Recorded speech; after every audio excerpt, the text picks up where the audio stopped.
안녕하세요. 저는 30년 동안 시니어분들의 자산 흐름만 연구해온 재무설계 박사 최민석입니다. 상담실에서 만난 분들을 보면 참 비슷한 모습들이 많습니다. 불안할 때마다 주식이나 펀드 이야기를 먼저 꺼내시더라고요. 수익률이 높다는 말에 혹하시는 거죠. 그런데 우리 같은 전문가들은 절대 그렇게 하지 않습니다.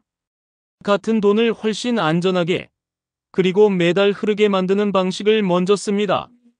지난주에도 복지관에서 상담한 한 분이 계셨어요. 동네에서 오래 배웠던 분이라 표정만 봐도 뭔가 걱정이 있다는 게 느껴지더라고요. 이야기를 들어보니 관리비 내고 약값 내고 손주들 용돈 조금 챙겨주고 나면 통장 잔고가 매달 줄어든다고 하셨습니다. 밤마다 그 생각에 잠을 설친다고 하시더라고요. 69세였고 자녀에게 손 벌리기는 싫은데 한 달 생활비가 조금만 부족해도 마음이 너무 불편하다고 털어놓으셨습니다. 그래서 제가 드린 제안은 딱 하나였어요. 목돈을 건드리지 말고 매달 들어오는 흐름을 만들자. 그러고 나서 한 달 뒤 다시 배웠을 때 그분 표정이 완전히 달라져 있었습니다. 통장에 이자가 찍히는 것만으로 이렇게 안심이 되냐고 하시더라고요. 오늘은 바로 그 방법을 여러분께 정확하게 알려드리려고 합니다. 많은 분들이 잘못 알고 계신 상식 하나와 올바른 관리법을 비교해 드릴 겁니다. 여러분은 지금 어떤 방식으로 관리하고 계신가요? 구독과 좋아요 눌러주시고 끝까지 보시면 왜 지금 습관을 바꿔야 하는지 명확하게 이해하실 수 있을 겁니다. 많은 분들이 예금하면 만기일에 목돈 받는 걸 떠올리십니다. 1년이면 1년, 2년이면 2년 동안 꼼짝 않고 기다렸다가 마지막에 원금과 이자를 한꺼번에 받는 방식이죠. 그런데 그 기간 동안은 어떻게 하시나요? 생활비는 계속 나가는데 들어오는 돈은 없으니까 다른 통장에서 빼쓰시잖아요. 그러면 통장 잔고는 점점 줄고 불안은 점점 커집니다. 한국금융연구원에서 조사한 내용을 보면 시니어분들이 느끼는 현금 흐름, 불안의 가장 큰 원인이 바로 이거였어요. 고정 지출은 매달 나가는데 월 단위로 들어오는 수입이 없다는 거죠. 목돈은 분명히 있는데 손뗄 수가 없으니까 불안한 겁니다. 그래서 나온 방식이 월 지급식 예금입니다. 같은 금리라도 이자를 매달 받는 구조로 되어 있어요. 예를 들어 연 4% 금리에 5천만 원을 넣었다고 치면 1년 후에 200만 원을 한꺼번에 받는 게 아니라 매달 16만 원 정도씩 받는 거죠. 생활비 부담이 확실히 줄어듭니다. 실제로 제가 상담했던 박영호님 이야기를 들려드릴게요. 72세셨는데 그동안 만기 예금만 사용하셨어요. 6천만 원을 2년짜리 예금에 넣어 놓으셨는데 매달 생활비가 부족하니까 자꾸 다른 통장에서 돈을 옮겨 쓰시는 거예요. 그러다 보니 그쪽 통장도 점점 바닥이 나고 밤에 계산기 두드리면서 걱정하는 날이 많아졌다고 하셨습니다. 특히 명절이나 경조사가 겹치면 한 달에 100만 원 넘게 빠져나갈 때도 있었대요. 그럴 때마다 통장 보면서 한숨만 나왔다고 하시더라고요. 그래서 제가 말씀드렸죠. 지금 예금을 해지하시는 게 아니라 만기가 되면 다음에는 월 지급식으로 바꿔보시라고요. 그분이 처음엔 의아해 하셨어요. 같은 금리인데 뭐가 다르냐고 물으시더라고요. 그래서 설명해 드렸습니다. 매달 이자가 들어오면 그걸로 부족한 생활비를 메울 수 있고 다른 통장을 건드릴 일이 줄어든다고요. 몇 달 뒤에 다시 연락이 왔어요. 월 지급식 예금으로 바꾸고 나니까 매달 20만 원씩 이자가 들어오는데 그게 얼마나 큰 차이인지 모르겠다고 하셨습니다. 관리비랑 약값 내고 나서도 조금 여유가 생기니까 다른 통장에서 빼쓰는 횟수가 절반 이하로 줄었대요. 무엇보다 통장 보면서 불안해하는 일이 없어졌다는 게 제일 좋다고 하시더라고요. 이제는 매달 25일만 되면 이자 들어오는 날이라고 달력에 표시까지 해놓으셨다고 했습니다. 그래서 예금 가입하실 때 꼭 확인하셔야 할 게 있어요. 5월 지급 가능한 상품인지 물어보세요. 모든 예금이 다 월 지급이 되는 건 아니거든요. 은행마다 조건이 다르니까 가입 전에 직원한테 명확하게 확인하시는 게 중요합니다. 여러분은 지금 어떤 방식으로 이자를 받고 계신가요? 만기 때 한꺼번에 받으시나요? 아니면 매달 조금씩 받으시나요? 한 번쯤 생각해 보실 필요가 있습니다. 예금 이자에도 세금이 붙는다는 거 아시죠? 보통 15% 정도 떼어가요. 100만 원 이자 받으면 실제로는 85만 원 정도만 손에 들어오는 겁니다. 그런데 65세가 넘으면 이 세금을 안 내도 되는 제도가 있어요. 바로 비과세 종합저축이라는 겁니다. 원금 1억 원까지만 가능하고 신청을 해야 적용이 됩니다. 그냥 나이만 넘는다고 자동으로 되는 게 아니에요. 은행 가서 말씀하셔야 해요. 그런데 문제는 이걸 모르는 분들이 너무 많다는 겁니다. 국내 고령층 금융보고서를 보면 65세 이상 고객 중에 절반이 넘는 분들이 비과세 신청을 안 해서 세금을 불필요하게 내고 있었어요. 그냥 몰라서 손해보는 거죠. 돈이 많아서가 아니라 정보를 몰라서 손해보는 게 제일 억울하잖아요. 김성욱님 이야기를 들려드릴게요. 70세셨고 은행에 8천만 원 정도 예금을 넣어놓고 계셨어요. 상담받으러 오셨을 때 통장 내역을 보여주셨는데 매번 이자에서 세금이 빠져나가고 있더라고요. 제가 물었죠. 비과세 종합저축 신청하셨냐고요? 그랬더니 그게 뭐냐고 되물으시는 거예요. 자세히 계산해보니 지난 5년 동안 세금으로만 100만 원이 넘게 나간 거였어요. 그분이 그 얘기 듣고 얼마나 속상해 하시던지 모릅니다. 몰라서 그냥 냈는데 알고 보니 안 내도 되는 돈이었다는 거잖아요. 당장 은행 가서 신청하고 싶다고 하시더라고요. 그래서 바로 가까운 은행 지점 찾아가셨어요. 창구 직원한테 말씀하셨대요. 비과세 종합저축 신청하고 싶다고요. 직원이 나이 확인하고 신분증 보고 바로 처리해줬답니다. 생각보다 간단했대요. 서류 한두 장 쓰고 도장 찍으니까 끝이었다고 하셨어요. 그 이후로 통장 보면 이자가 찍힐 때 세금 안 빠지고 그대로 들어오니까 얼마나 좋으냐고 하시더라고요. 100만 원 이자 받으면 100만 원 그대로 통장에 남는 거잖아요. 그동안 왜 몰랐을까 하는 생각에 주변 친구들한테도 다 알려주셨대요. 그랬더니 친구들도 몰랐던 분들이 많아서 같이 은행 가서 신청했다고 하시더라고요. 한 가지 주의하실 점이 있어요. 여러 은행에 나눠 넣으셨더라도 원금을 다 합쳐서 1억까지만 비과세가 적용돼요. 어은행에 5천만 원, 비은행에 6천만 원 이렇게 넣으셨으면 총 1억 1천만 원이잖아요. 그러면 1억까지만 비과세고 나머지 1천만 원은 세금 내야 합니다. 그래도 신청 안 하면 전부 다 세금 내야 하니까 신청하는 게 무조건 이득이에요. 은행 가시면 바로 말씀하세요. 저 비과세 종합저축 신청하고 싶습니다. 이렇게만 하시면 됩니다. 혹시 여러분도 지금 세금 그대로 내고 계신 건 아닌가요? 한번 확인해 보시기 바랍니다. 챕터 3 돈 지키려면 나눠 넣어야 한다. 예금자 보호제도라는 게 있어요. 은행이 망해도 1억 원까지는 국가에서 보호해 준다는 겁니다. 그런데 여기서 중요한 게 한 은행당 1억이에요. 만약 한 은행에 2억을 넣어놨는데 그 은행이 망하면 1억만 보호받고 나머지 1억은 날릴 수도 있다는 얘기입니다. 그래서 1억이 넘는 목돈은 반드시 나눠 넣어야 해요. 이게 기본 중에 기본인데 모르시는 분들이 생각보다 많아요.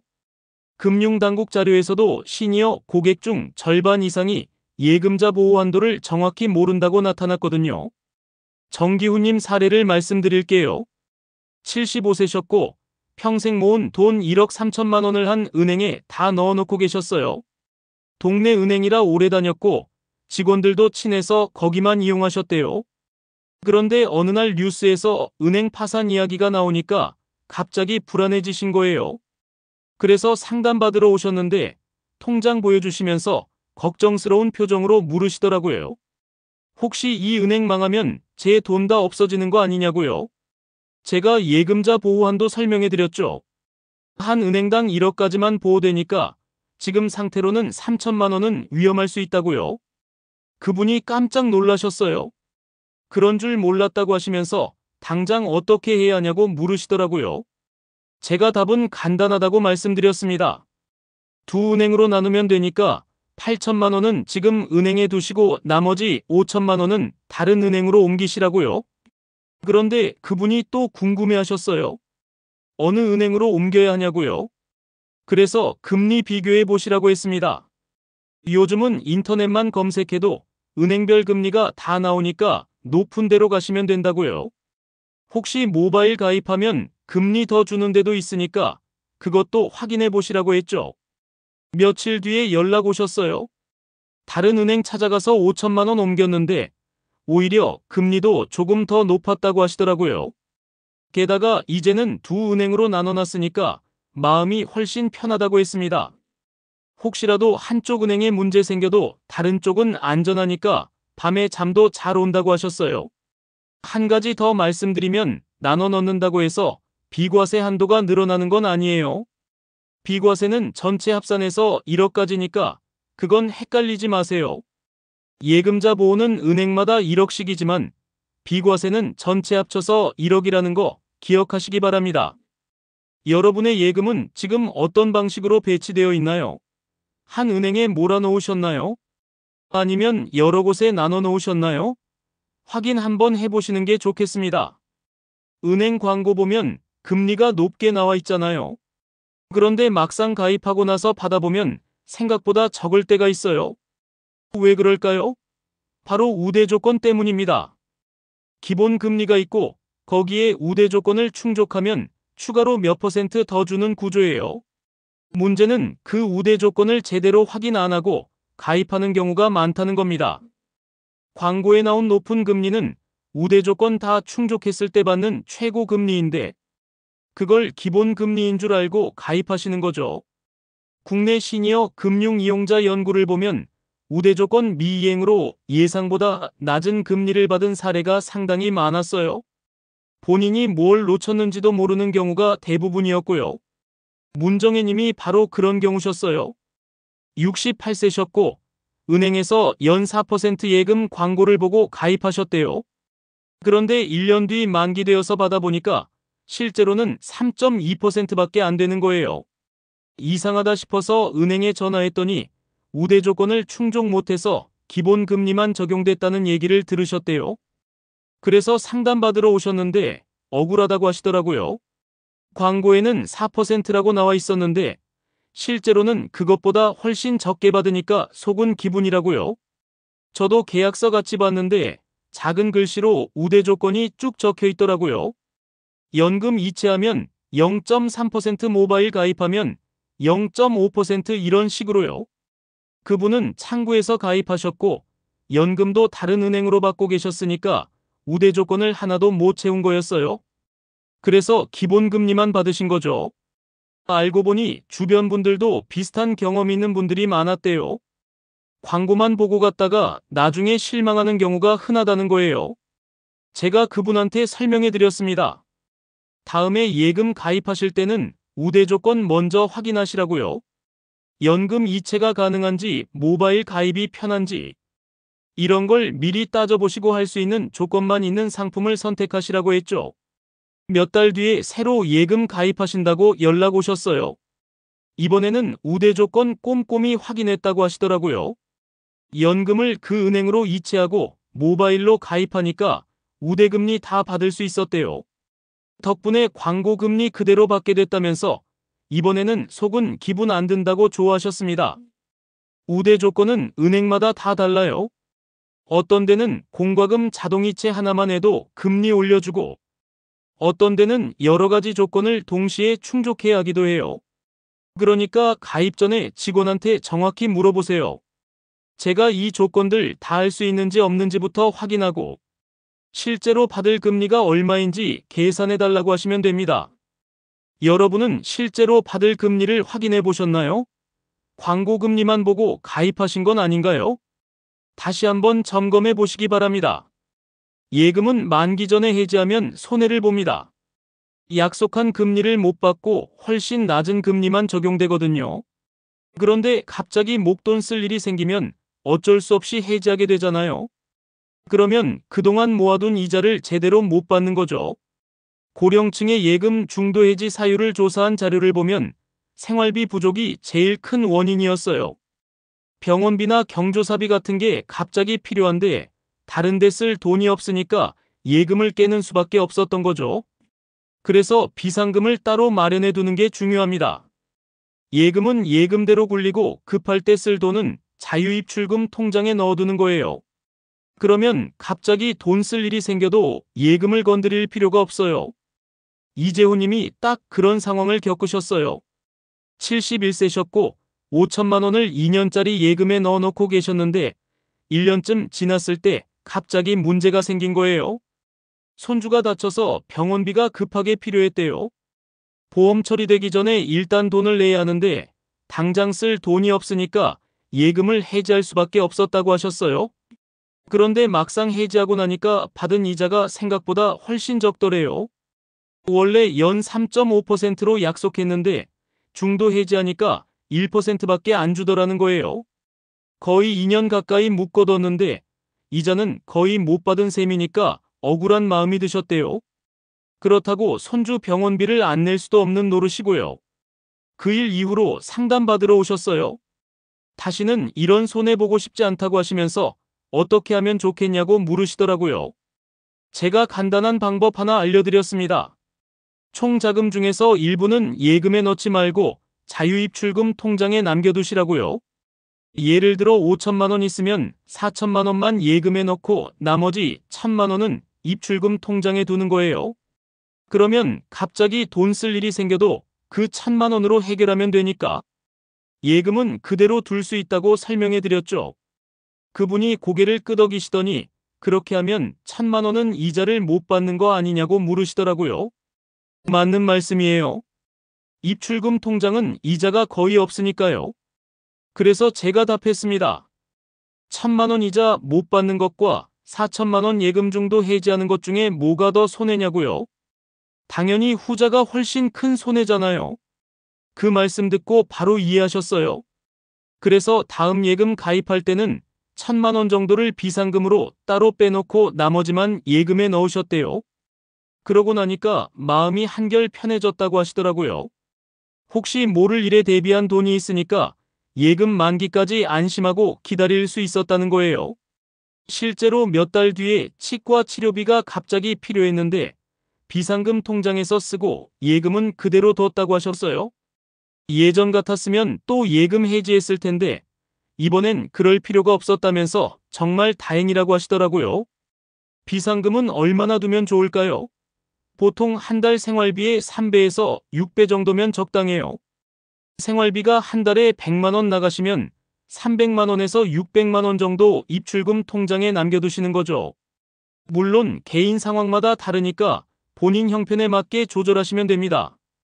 혹시 여러분은 갑자기 쓸 돈을 따로 마련해 두셨나요? 아니면 전부 예금에 넣어 놓으셨나요? 한번 생각해 보시기 바랍니다. 오늘 말씀드린 내용을 정리해 보겠습니다. 많은 분들이 잘못 알고 있는 상식이 하나 있어요. 목돈만 있으면 노후가 편할 거라는 믿음입니다. 그런데 실제로 노후를 편하게 만드는 건 목돈 자체가 아니라 매달 들어오는 흐름이에요. 통장 잔고가 아무리 많아도 매달 빠져나가기만 하면 불안은 점점 커집니다. 반대로 올바른 관리는 이렇습니다.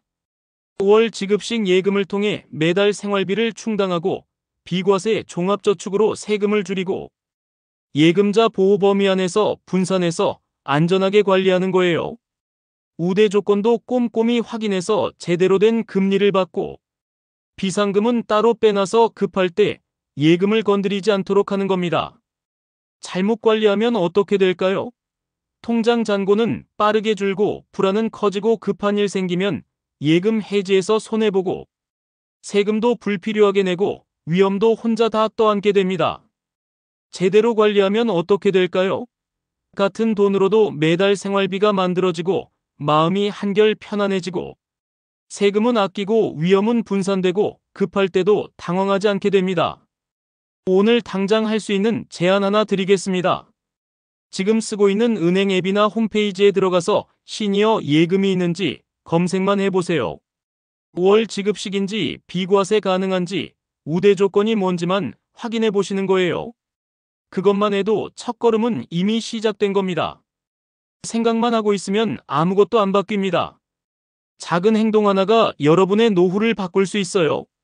오늘 영상이 도움되셨다면 구독과 좋아요 부탁드리고 댓글로 궁금한 점 남겨주시면 다음 영상에서 다루겠습니다. 다음 영상에서는 시니어 전용 예금 중에서도 어떤 조건이 생활비를 가장 크게 줄여주는지 더 깊게 알려드리겠습니다. 은행마다 숨겨진 혜택들이 있거든요. 그걸 제대로 활용하는 방법을 알려드릴게요. 여러분은 오늘 내용 중 어떤 부분이 가장 궁금하셨나요? 댓글로 알려주세요. 감사합니다.